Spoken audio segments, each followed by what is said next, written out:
sezione di Treviso conta 89 gruppi, 8.700 alpini più altri 2.000 aggregati, quindi una forza di quasi 11.000 associati. Questi i numeri delle Penne Nere trevigiane nell'anno del centenario dalla fondazione. Era infatti il 1921 quando 7 alpini, tra cui Guido Bergamo, il reduce della Grande Guerra più medagliato d'Italia, fondarono la sezione di Treviso nelle stanze dell'allora Hotel Stella d'Oro, oggi Piazza Borsa.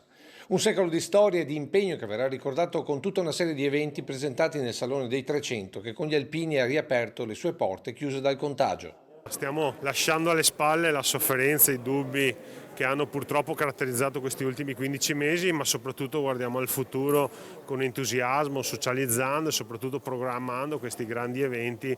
Nella lista il primo evento si è già tenuto ad Arcade, dove da 26 anni gli alpini organizzano il premio letterario Parole attorno al fuoco. Al ritorno dalle ferie il primo appuntamento sarà con i cori e la rassegna del 12 settembre ad Oderzo.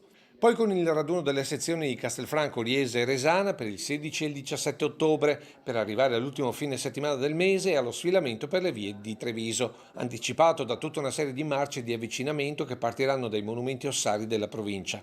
Da Cimagrappa al Bosco delle Penemozze, da Nervesa a Fagarè ma anche da Biadene, dove c'è l'ossario più piccolo d'Italia, tutta una serie di staffette si alterneranno da venerdì 29 a sabato 30 sera come simbolo di unità tra tutti i gruppi della sezione, pronti a sfilare domenica mattina 31 ottobre. Arriveremo al Duomo, dove sarà celebrata la Santa Messa dal Vescovo di Treviso, poi ci sposteremo alla Piazza Vittoria, onoreremo i caduti e la bandiera, e poi ci sposteremo in Piazza Borsa, dove sarà scoperta una stele a ricordo di quel luogo dove 100 anni fa fu costituita la sezione ANA di Treviso.